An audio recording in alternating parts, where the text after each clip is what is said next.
Good morning and welcome back to the One Celtic Fans View this morning. Good day it is, isn't it? But it wasn't the last game for Martin O'Neill. Let's listen to Martin O'Neill before we get started. This morning I'm going to let you listen to Martin O'Neill. I'm going to talk about Auchinleck Talbot, and I'm also going to give you an update on the top 30 or 40 countries that watch the channel, and you'll be surprised at where Celtic fans around the world have been watching the channel. Let's sort that camera. So yeah, let's jump over to this screen. First of all, we'll listen to a Martin on. That's not going to come through the screen, is it? I'm going to have to turn the microphone round. Or will it? Let me just check this for a second. We'll see if we can get it to come through. Well, let's listen to Martin O'Neill to see what he says about Celtic. It's unbelievable. When you see it, it's I've just got rid of the screen altogether. That was stupid.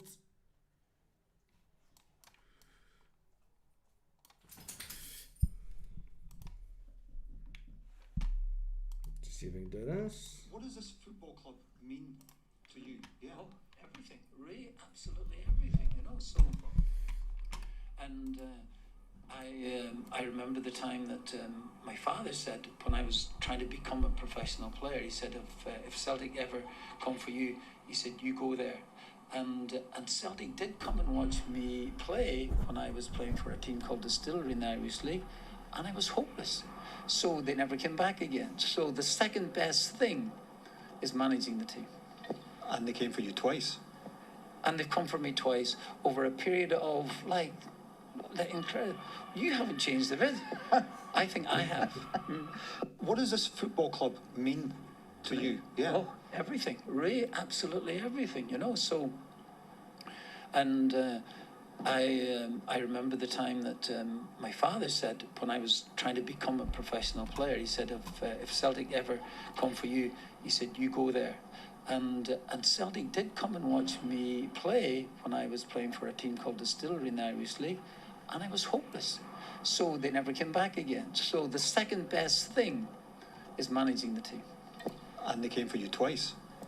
And they've come for me twice over a period of incredible. You haven't changed a bit. I think I have.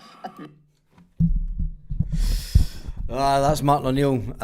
God, we love a lot about Martin O'Neill. It's going to be sad when Martin O'Neill does leave, but at least he gets one last game this week to see out his Celtic career. It's going to be fantastic. Let's talk about Auchinleck Talbot. Or should we just go into... Michelle, the answer to your question is it doesn't give you live pitch stuff. But what it does, it gives me all the live stats. So, I know if he doesn't want to stay here, he's at an age where he wants to relax. Having listened to some of the people that are in the know, he was completely knackered after the flight home from Feyenoord, from Rotterdam.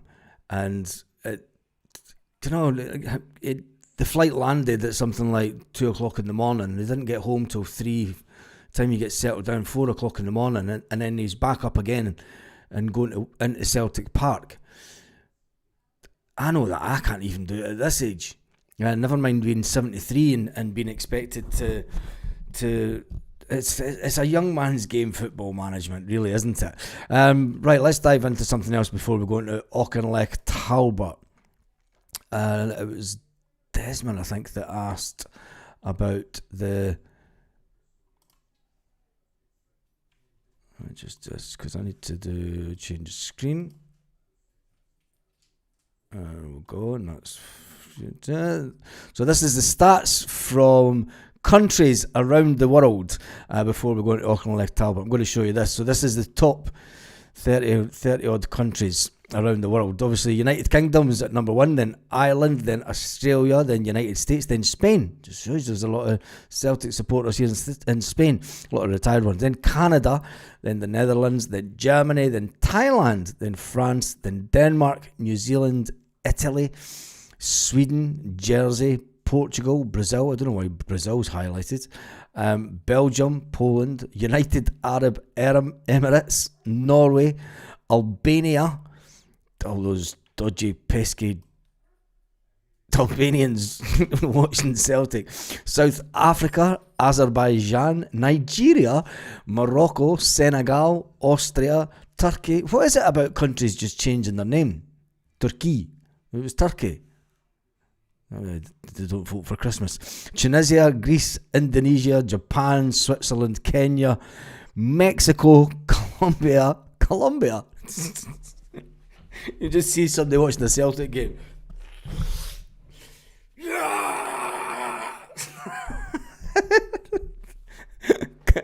Colombia. How many folk in Colombia? There's the numbers for that. Colombia. Yeah, that's. Yeah, they actually watch it for a decent length of time as well. The people in Colombia. Can't see how many there are. I've jumped way up, haven't I? So get back to Brazil, Belgium, Poland, United Arab Emirates, Norway, Albania, South Africa, Azerbaijan, Nigeria, Morocco, Senegal, Austria, Turkey, Tunisia, Greece, Indonesia, Japan, Switzerland, Kenya, Mexico, Colombia, Argentina, Oman, Egypt, Peru, that's a bit mad, Botswana, Philippines, Czechia, Mozambique, Croatia, and that's it, isn't it? That's it. It goes to, after Mozambique, there's Croatia, Greenland, Malaysia, Algeria, and Uzbekistan. So that's for who asked the round the world league of where Celtic fans watch. It's absolutely bonkers, isn't it? You know, you can go anywhere in the world without bumping into another Celtic supporter. That's true. I can remember being in America, in Baltimore, of all places, Baltimore, and you're walking along the bay, and you see somebody else with a Celtic top walking along. You're like, hey, you automatically do it, don't you? Hey! There you go. But yeah, another clean sheet at home. That's crazy. Japan didn't even make the top 5, never mind top 10. Yeah, it's interesting because when I look at the stats as well, and it's something that you don't think about, but the amount of people that stopped watching from Australia after Ange Postecoglou left. It just shows you the effect that Ange Postecoglou left. When he left Celtic, the stats from Australia kind of came down a bit, which is interesting. It's interesting that you see that, and you never know. Maybe where were France on that? Were France even on it? Let me go back to it. Was France on it? Yeah, France were there under Thailand. So you never know. Maybe French. I don't know if you might get more French watching it.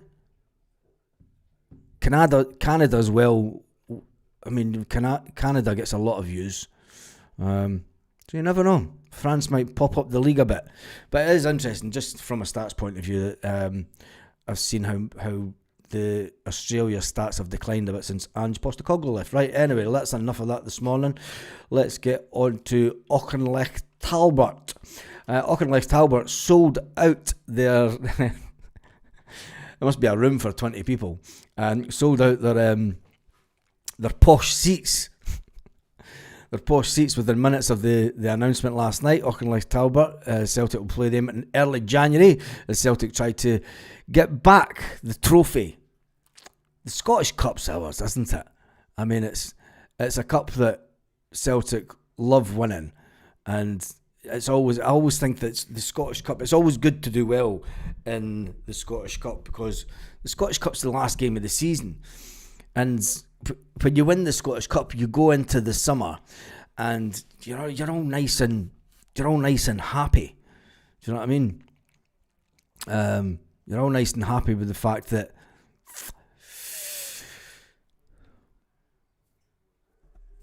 you've won the Scottish Cup. You've then got the transfer window to look forward to, but we never seem to look forward to the transfer window either. But then going forward, we do play Auchinleck Talbot, and that would be great for them because they'll get a complete sellout. There has been talk about them maybe moving to a bigger ground. I don't want them to move to a bigger. I like going to away games at when it's just the smaller wee stadiums and you do your bit. But then as long as they don't put it as at a silly time, because it's good to go down to places like this. I know and the Celtic fans will fill out the pubs before it. You know, you're putting money into the economy. You know, and when police put it on at 12 o'clock, it just ruins it for everybody. You know, that's what I think anyway. But it is good to spread the cash around, as they say. Ahead of the encounter with the Scottish Cup, I'm sure that there'll be lots of talking points about Celtic and the fact that they were winners back in, we'll go back to 2016, 2017, that's about enough, 10 years, isn't it? 2016, 2017 we won it, 2017, 2018 we won it, 2018, 2019 we won it, 2019, 2020 we won it. COVID season 2020 to 2021, well, we're put out in the fourth round. 21-22 were put out in the semi-finals under Ange Postecoglou, and 2022-23 we won it when Ange decided that was enough for him. 23-24 we won it, and 24-25 we were runners up. The romance of the cup. Auchinleck Talbot were founded in 1909 and they play in the West of Scotland Premier League division. I don't even know what division that is. They're nicknamed the Bot. They play at Beechwood Park, which is a capacity of 4,000, I believe. The biggest rivals are Cumnock Juniors. The ones got to the Scottish Cup 5th round where they were beaten by Hearts 4-0. So that's the benchmark. That was at Tynecastle though. That was at Tynecastle. Can Celtic just demolished them?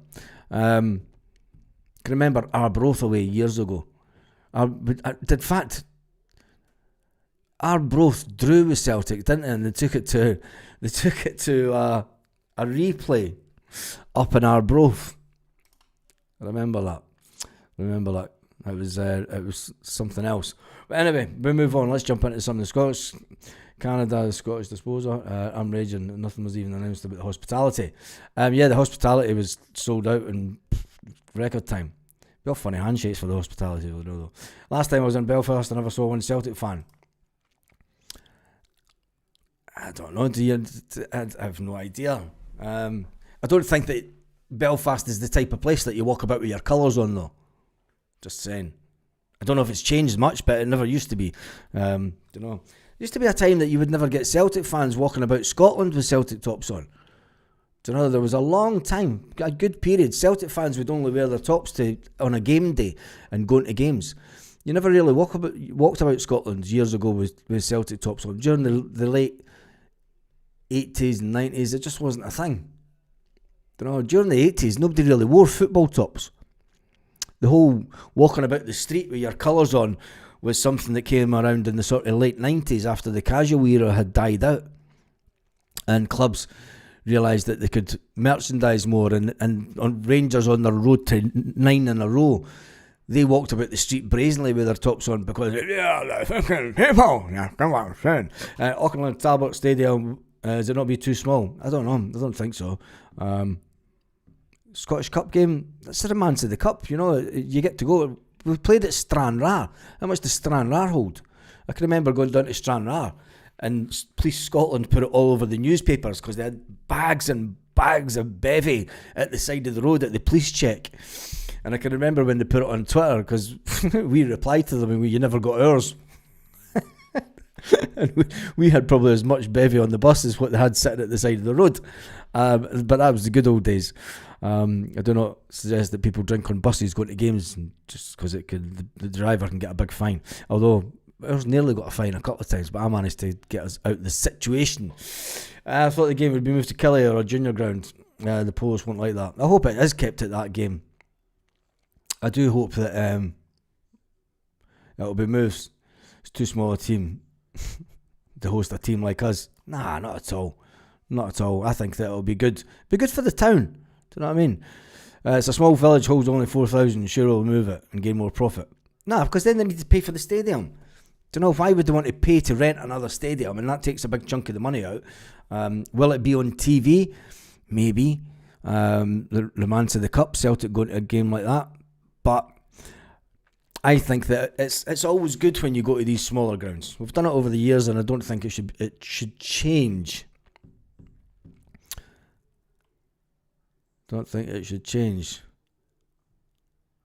My pal played with Talbot. He'll be happy. There we go. It's a tough game, but as your B team couldn't beat them. Oh, Jesus. But let's face it, our B team's woeful. And it's no disrespect to the young guys at the B team, but the B team's been decimated, and it's full of 16-year-olds, isn't it? If it's letters. Yeah. I didn't even want to go that far back. Why would you do that? Why would you bring up the one with Keane against Clyde? It was Clyde, wasn't it?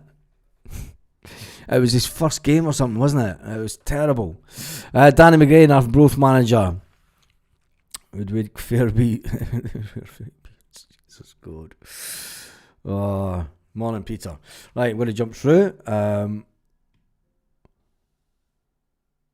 No, I'm not in Lanzarote.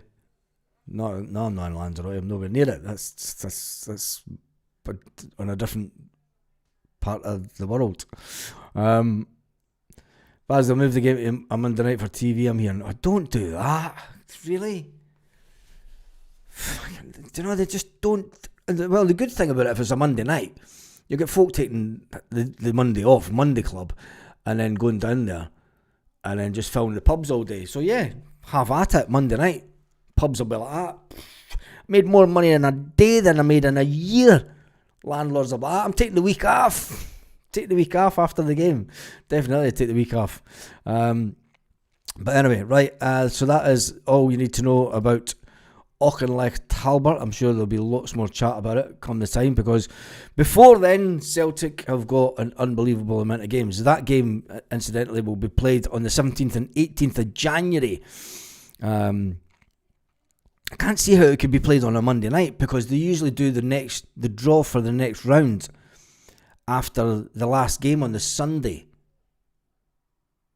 So I don't see it being a Monday night. They'll not let the Scottish Cup run over at the Monday night and then do the draw on the Tuesday. Because they're not going to do, I don't think, would they do the draw after a Monday night game? I don't know, I don't think so. There's a chance it could be moved for TV purposes, and the final date will be confirmed and released in due course. Oh, there we go. Right, yesterday's game, we'll talk about that. We'll talk about the fact that Liam Scales had no complaints about the penalty that he conceded with his corner. He said that he was focused, he was looking at it, it hits off his shoulder and then kind of flicks onto his hand. Champions beating Hibs yesterday 2-1 was a significant result for Celtic when you look at it. Because not only did it close the gap on, and let's face it, when we come back from Europe, there's always been the little bit of a European hangover at Celtic, which has never been ideal. You know, we've dropped points when it comes to Hibs. We've dropped a lot of points at Hibs. Let me just get the league table up. Why is it so? There we go. There is the league table. Hearts are obviously top of the table. There we go. It's because I'm flicking between different screens. Hearts are top of the table on 31 points. Celtic are on 29 points with a game in hand. We win that game in hand, we go top of the table. And then when we look at the fixtures, because this is when it gets really interesting, and not only do we go top of the table, but we have a good chance of beating Hearts at Celtic Park. Revenge. I know that the players won't talk about revenge, but there's one thing for sure, the fans will definitely be talking about revenge. Because that's now in December. There's an unbelievably busy period in December. We start off on Wednesday, the 3rd, game against Dundee. easily winnable game, you'll be saying, at Celtic Park. We then go on a little run of games. We've had a lot of games away from Celtic Park. There was only one game at Celtic Park last month. It'd be good to get back, and it's a nice time. And let's just hope that the fans back the manager and make as much noise as they can for the manager, because I think that the new manager incoming, he's nothing to do with what's going on before. Martin O'Neill's come in, steadied the ship. He's more than steadied the ship. It'll be a great send, and I hope that on Wednesday night, and I know that everyone likes to leave early, likes to leave at 10 minutes to go to get away, to get to their cars. Please, I mean, if it was me, please, can we get every single person to stay to the end of the game, just to give Martin O'Neill a fantastic send-off? I know it won't happen, because it never does happen, but I hope it does. I hope that every single fan that is at the game on Wednesday stays to the end, so that Martin O'Neill, I know he doesn't like doing it, I know that it's a modern manager thing, I know it was Brendan Rodgers that kind of started the whole, hey, let's walk about the fucking stadium waving to the fans, show your appreciation. And Ronnie kind of done it as well, Ronnie Dyler. That was more the Ronnie roar at away games. But and since Brendan Rodgers left, Martin O'Neill's came in, and it's going to be emotional. It is going to be emotional. Hail Baz, the boy from Oban, now down under. Good to hear you're giving us the world fan base shout out. Keep the flag flying for us. Yeah, I'll jump back into that before the end. It's fantastic. I heard Brother Wilfred is bringing some winger and striker with him. Well, let's hope he does. But the thing is, he can't bring them in until the January window. I don't know if there's any. There is a window open somewhere in the world. I know that because I've just seen some transfers that went through.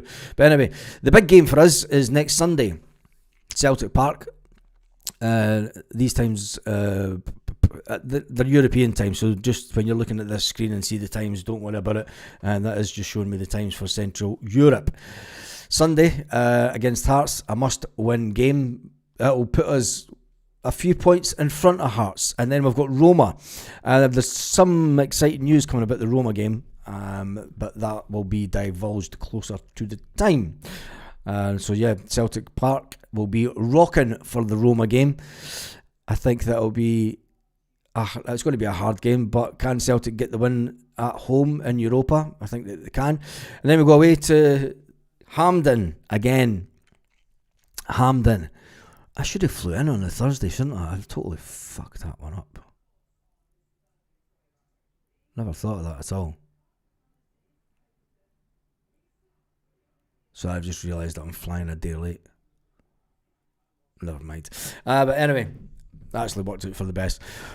Sunday the 14th is the Scottish League Cup final. The one that's eluded us a few years ago. It's the one that you win that gets us started on the treble. It's the one that we won last year, and we're thinking, yep, we're going to wipe the board, and Brendan Rodgers is going to get his legendary treble in the bag.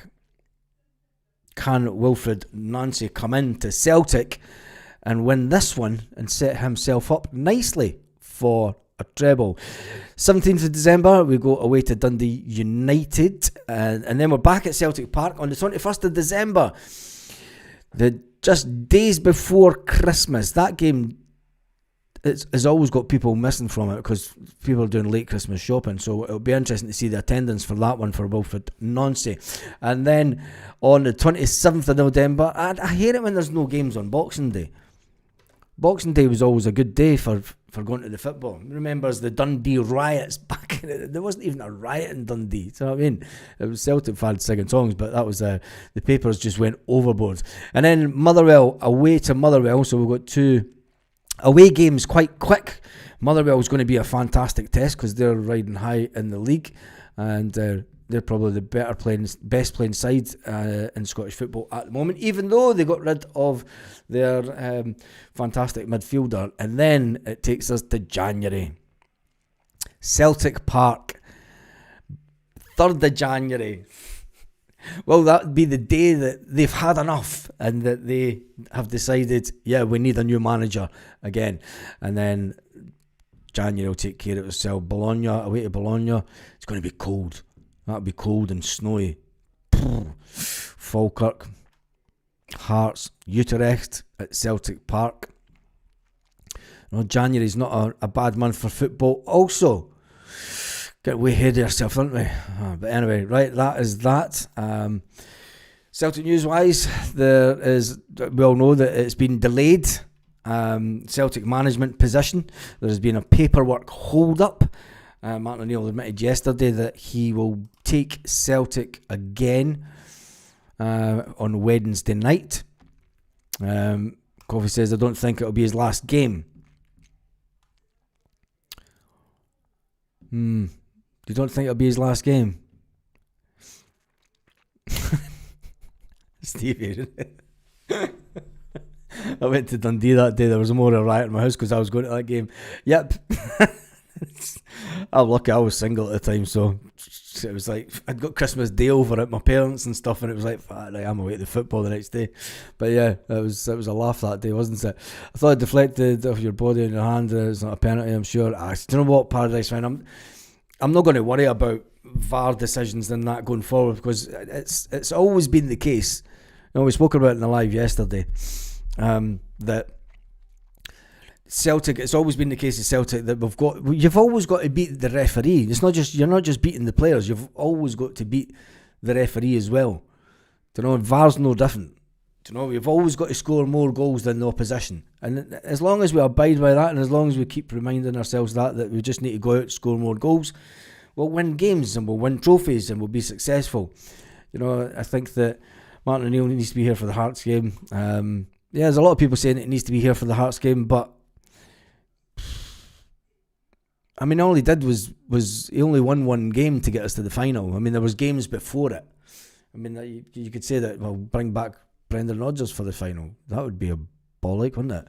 I was at the Dundee area on Boxing Day. It was madness. It wasn't madness. I've been to worse games than that game. I thought it was class myself. But as BBC had the Darvel doing on a Monday night. There you go. There you go. Interesting. What's that? It's just flashed up on my screen. Is that breaking news? No, it's not. So it is a case of this week we just sit and wait until Celtic get their act together. Nobody knows when Celtic will make the announcement. Martin O'Neill's come in and said that, look, he knows, he's been told that he'll be here till Wednesday. Martin O'Neill said, look, I'm getting bored talking about it now. But he did laugh about it, and I thought it was funny, the fact that he said, look, I had the paperwork. I want my last home game to be at Celtic Park. And you never know, maybe Celtic just went, just delay the paperwork a day, just to give Martin that game. And we'll tell him that we've delayed the paperwork. But reality is we've told brother Wilfred that, look, we're going to give Martin O'Neill that game and his last game at Celtic Park, because he is a Celtic legend. He's a legend that is just, and it's funny because we could talk about it now that we know that it's definitely his last game, but when you look back and a lot of people talking about legacy, and we were all talking about, we don't want him to have a last, because we were playing so bad, and that's the only reason that we thought that.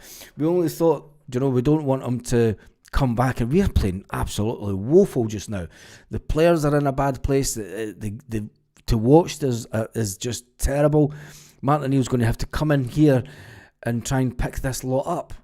And everybody said, there was people saying, look, even Pep Guardiola couldn't pick this Celtic team up. Martin O'Neill, well, hold my expensive latte in my Celtic mug, and I'll show you how to manage a team of players, young man. And he's just come in and just done what Martin O'Neill does, and it's been a breath of fresh air. But as much sadness as it brings when Martin O'Neill does leave, we have to remember he's 73-year-old, and he doesn't look it. I mean, he looks a little bit older than when he was obviously at Celtic the first time. It was 25 years ago. Of course, he's going to look older. But I mean, it will take him. He'll probably need to go on a holiday. After it, he'll probably get back down to London and say, pack your bags, we're going for a week's break to just lie in the sun somewhere and just switch off from everything. It's either that or he's going to get back to his own bed, because he'll be staying in a hotel up here. You know, that's not ideal as well. It's not as if he's going home to his own bed every night. For a month he's been staying in a hotel. And that takes it out of you, because you're like, fuck. Do you know what I mean? It's like, boom. I mean, Celtic will be paying for it, of course, but it's not ideal staying in a hotel for a month.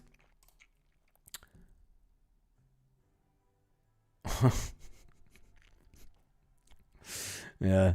They never do emails, mate. Just shows you how amazing Martin O'Neill is, and to really cement his legacy, one of the greatest Celts. He is that, isn't it? And it's how much Celtic means to him. I mean, he said that. I mean, his dad said to him, if Celtic ever come and see you, come for you, Martin O'Neill held into Brazil for the Mardi Gras. What, to slap Brendan Rodgers about the head? You fucked up my fucking team. You fucking kids. Oh, could you imagine that? But anyway, we should give him a statue. Nah, I don't think we should give him a statue. I think that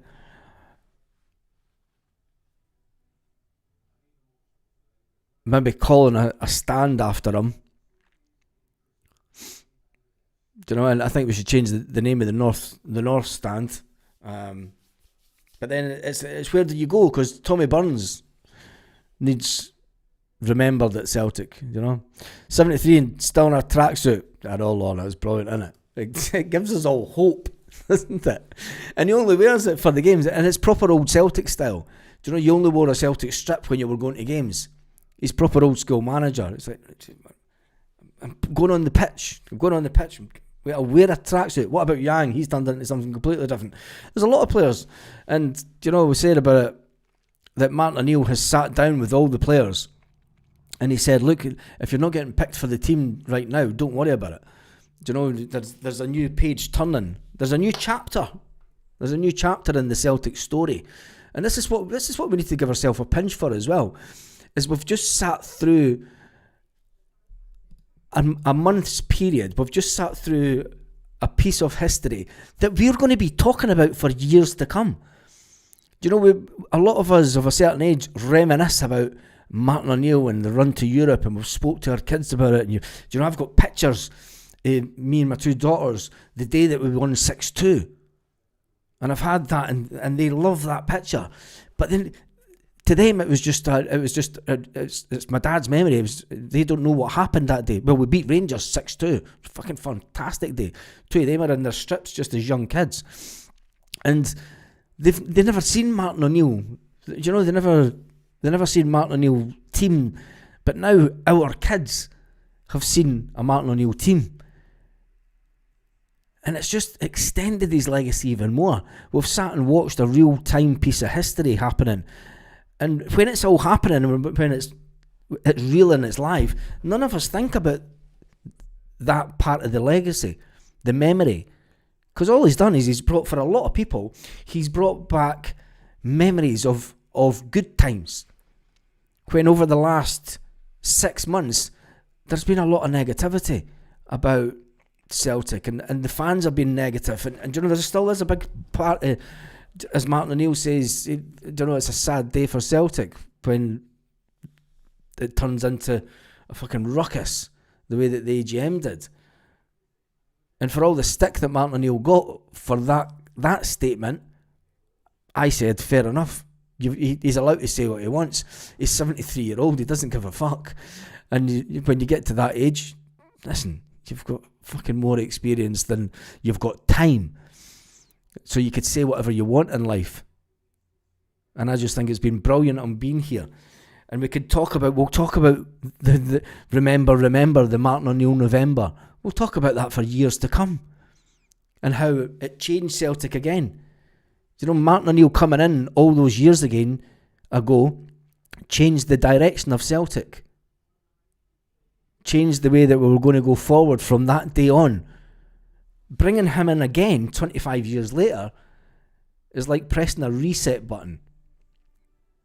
And that's what we've done. We've been calling out and been crying out for a reset to happen at Celtic. We've been crying out for a change in the backroom staff, a change of something, because something wasn't right with the way that the players were listening. Brendan's an elite manager. Martin O'Neill lifted the squads and fans for a month. They should be taking us to Christmas. Martin O'Neill's an elite manager. Go back and look at the stats of Martin O'Neill, the elite manager. He had a 50% win rate at Liverpool. Stop talking nonsense, mate. You know, people are giving Wilfred Nancy stick because he's 50% win rate. Brendan Rodgers at Liverpool had a 50% win rate. And of course people will talk about Martin O'Neill coming back for a lot longer than they'll talk about Brendan Rodgers. People still talk about Brendan Rodgers and the fact that he left us in the lurch in 2019. If that's what elite managers do, well, I'm glad he's gone. And I'm glad that we're bringing in Brother Wilfred.